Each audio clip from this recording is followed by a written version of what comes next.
When you go for a piece, the order of builds matter. The highest priority piece that you throw out there first should be the one that blocks their momentum. Sometimes it's a cone, sometimes it's a high wall. In this case, it's a cone. The better your opponent is, the less time you have of throwing this piece out there. The next piece you want is the wall in front of you. This gives you access to the inside of the box. Without these two pieces, you'll probably lose the piece control opportunity. Next priority is the back wall, the wall behind the opponent.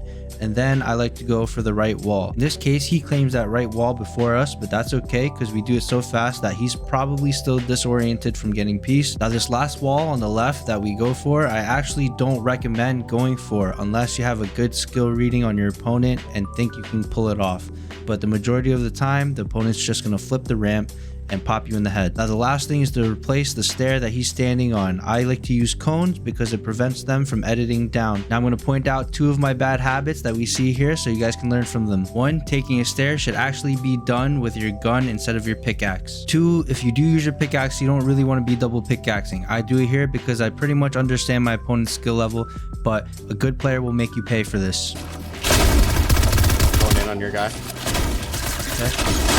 Lock him in there with you? Nah? Yep. Now this one's a little different. It's a movement tip for you guys. We get the cone just like in the last tip, and then we go for the wall in front of us. Now that we have the front wall, we have access to the inside of the box. So we go for the back wall and the right wall. Unfortunately, we missed the back wall, but he's still in the front right corner of the box. So if he decides to turn and run, we can always put that in later. Now remember, we're doing all this piece control behind the cover of our wall, so we cannot get hit. Notice that we're crouched while we're doing this. Guys, please use your crouch. The crouch bind is just as important as a building piece or the jump button. Make sure it's on an easily accessible key and you're not pressing crouch with any of your movement fingers. So you're either pressing it on control with your pinky or reaching over the space bar and pressing C or V with your thumb. Now we want to go in for the shot. So I move to the right, I come out of the pocket and hit jump to come out of my crouch, go for the shot, and then I crouch while moving back to the left.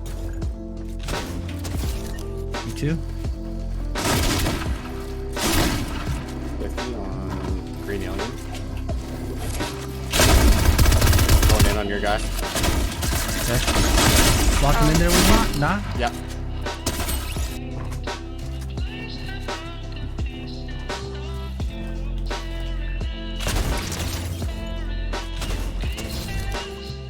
Let's go.